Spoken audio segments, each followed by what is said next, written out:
I miss seeing you guys weekly. I hope you are managing all your work at home. Um, I wanted to come up with a fun project for leading up to spring break. Since none of us can travel, I thought we could pretend to travel and make a postcard from a vacation that maybe you would want to take if you could travel over spring break. So you should have access to this file from the link that was shared with you through Mrs. Croc's website. And when you open it, I ask that you please make a copy of it if you plan on adding your answers and you want to work on this digitally. If you don't want to work on it on the computer, you can print it out and write your answers. I just went through this on the computer, so it was easier for you to see this for my plan. There's some questions here for you to answer before deciding exactly where your spring break trip will be.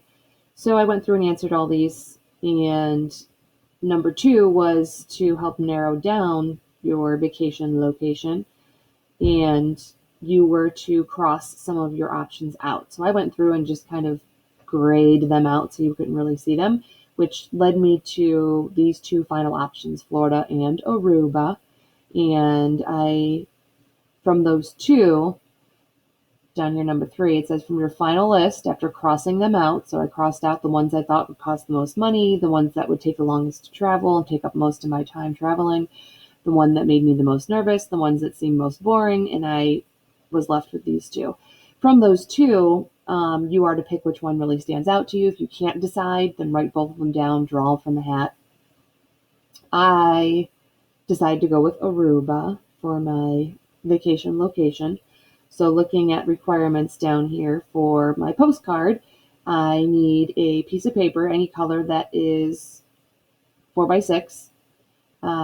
In my postcard, I have to include the name of my vacation location. I also must include imagery from that location, whether it's landmarks, architecture, landscape, the adventure that maybe you're going on, things like that should be on the postcard. And then you must use full color when you are finishing your postcard. You will submit your final postcard design again through Artsonia Classroom, and I will include, or the directions for that are on the link that was initially shared with you when we were out of school in the middle of March. If you have questions with that, you can email me. So to plan this out, I drew up a couple designs, and you can use the back of this paper if you print it out, or just another scrap paper to draw it out. So I'm going to switch over to my document camera to show you that I drew up a couple designs here. Sorry for the shadow. It's the document camera and the lights that are in my little art studio here. So if you can ignore them, that would be great. So my first option was a little beach scene with really cool text that I looked up. So at the bottom of this page, typed out some text that maybe I wanted to include on my postcard, like the location, and then one of my ideas I included greetings from. So here are my font samples for my text. And you can see on here where I used one font on this postcard example, a different font, and then the greetings from are on this postcard example. And then my last option down here is actually a landmark. There's this sign.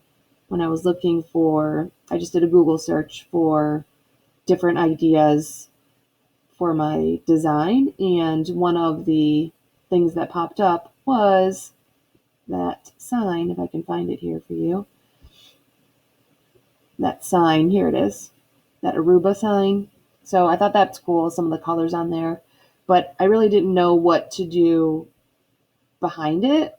So I narrowed it down and decided that this was the best option or the option that I liked the most with these DBDB trees. I thought were really cool. The root system on it is really cool. So that was the design that I settled on for my postcard. So I found another piece of white paper and I measured 4x6 and cut it out. before drawing my design. You can leave this attached to the rest of the paper and then cut it out when you're done, or you can cut it out and draw just on your small piece of paper.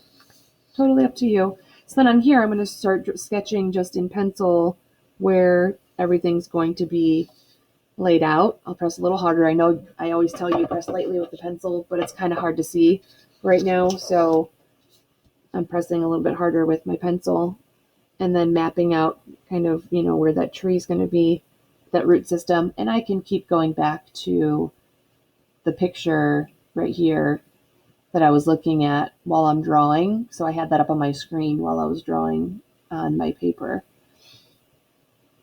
Adding that tree in here. And it's just a quick sketch to fit everything on the page before going into details. So you just want to map everything out first. So this is the sky. Here's the line for the water. But then I need another line where the shore. So there's water. Here's beach. And then I can lightly sketch in where the words are going to be. And then I can add greetings from up here.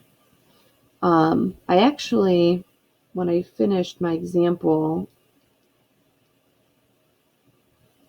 I ended up erasing the word so that I could barely see it, because when I started going over it with colored pencil, it was smearing and I didn't want to have the sand look like it was dirty. So I actually erased it so it was really, really, really light. And then I ended up just using, you can use any color medium that you want. I ended up using colored pencil for this, lots of different blues and greens, and started adding color, my latest colors first, and started working from background to foreground. So you always want to start what's farthest away and then gradually to what's closest to you. And that text is going to be the closest thing, the last thing I want to do. So I did want to erase that so colored pencil would be underneath it. So I went through and started adding colored pencil. I decided to use multiple materials. So here's my finished postcard that I added colored pencil to. And then I went in, I had Sharpie and then this fine point pen.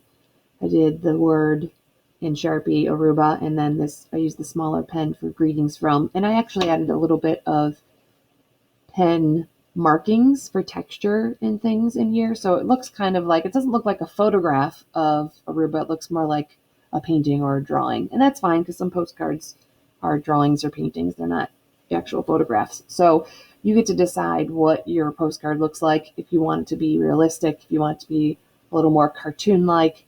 So something like this is what I'm looking for in your postcard. Good luck. Have fun with it.